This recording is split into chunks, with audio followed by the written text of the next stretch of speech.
उधर उधर क्या हुआ, कब कब गए थे उधर? सर हम लोग 13 की सुबह निकले थे, शनिवार की सुबह। और पहले ऋषिकेश गए, वहाँ पे हम रेस्ट किए। अगले दिन सुबह हमने रिवर राफ्टिंग करी, बंजी जंपिंग करी और शाम को कैफ़े में खाना खा के मसूरी के लिए निकले। रात को 11:30 तक मसूरी पहुँचे। We were having a good time till 3:30 and बस सुबह उठा तो मुझे ये दृश्य मेरे सामने था। वो मेरे ऊपर थी और उनके में खून लथपथा रहा था। मैं उनको जगाने की कोशिश करी लेकिन वो नहीं जगी। मैं उनको बिठाने की कोशिश करी, बिठाया, उनके पीठ पे थपथपाने की कोशिश करी, लेकिन तुरंत वो एकदम से फिसलने लगी। मैं उनको रोकने को कोशिश कर रहा था लेकिन वो रुक नहीं पाई और वो ऐसे स्लिप होकर बेड से नीचे गिर गई।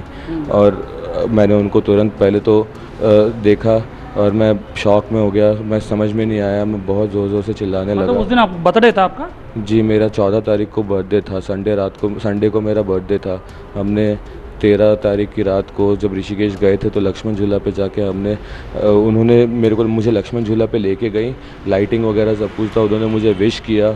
हमने सारे घर वालों से, परिवार वालों से, सबसे बात करी और फिर उसके बाद हम अपने होटल की तरफ जाते हुए एक कैफ़े में बैठ के केक खाए। बहुत प्यारा नज़ारा था उस कैफ़े का भी, गंगा किनारे एक कैफ़े था वो। और फिर बस सर। मतलब आप मुसौरी का वो होटल में जाने के बाद आप क्या खाए, क्या पिए? सर हमने वहाँ पे एक छोटा सा पैकेज लिया था तो उसमें हमने खाना वगैरह बनवा के रखा था। इसमें हम 2-3 चीज़ें थी, मुझे ध्यान नहीं है। बस सर, और बताइए और क्या पूछना है आपने? मैं जा कुछ कुछ पिए थे क्या, मतलब आप कुछ बोले थे? सर वो उसमें इंक्लूडेड ही था। क्या एक था वो? रेड वाइन का बॉटल था और रेड वाइन हमने ली थी। रेड वाइन के अलावा हमने और कुछ भी नहीं लिया था क्योंकि हम कंसीव करने की कोशिश कर रहे थे।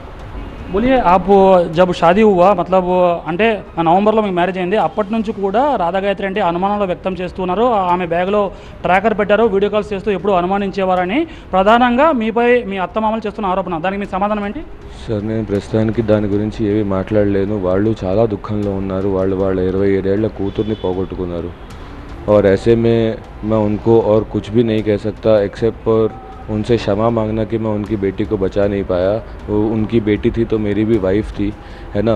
हम लोग आगे के 50 साल हम लोग साथ में रहने वाले थे, लेकिन भगवान का ऐसा क्रियाक्रम कैसा हुआ मुझे समझ में ही नहीं आ रहा है कि अभी क्या हुआ है। और बाकी एलिगेशंस वगैरह, वो दुखी हैं तो वो अभी दुख में जो भी कह रहे हैं वो उनका पूरा हक है और मैं समझता हूँ कि वो बहुत ज़्यादा दुखी हैं इस पॉइंट पे। एक गांव ने नहीं, 3 गांव ने अपनी बेटी खोई है और उस घर के लिए वो बेटी नहीं थी, वो उन घर के लिए वो बेटा थी। అంటే ఇంటికి బాబాయ్ వచ్చినా సరే వీడియో కాల్ చేసి చూపించు అని చెప్పేవారని వాళ్ళు చెప్తున్న ప్రధాన ఆరోపణ. सर वीडियो कॉल तो हम करते थे क्योंकि हम दोनों थोड़े दूर रहते थे और वर्क कमिटमेंट्स की वजह से। अब उसमें ये सब कहाँ से आया ये मुझे नहीं पता అంటే सर। ఆ ట్రాకర్ ఏంటండి? యాక్చువల్‌గా బ్యాగ్‌లో ఉన్న ట్రాకర్ కూడా దొరికిందంటారు. ఆ ట్రాకర్ ఏంటి అసలు? దాని వ్యవహారం ఏంటి? सर मुझे उसके बारे में इतना ही पता है कि एक रात को मेरे पास कॉल आया कि उसके बैग में ऐसा ट्रैकर मिला और वो अपने ऑफिस में थी और दुखी थी। तो मैं उसी रात को वहाँ से तुरंत निकल के गया और जो कार्रवाई मुझे करनी थी वहाँ पे मैंने वो करी बड़ों के समक्ष।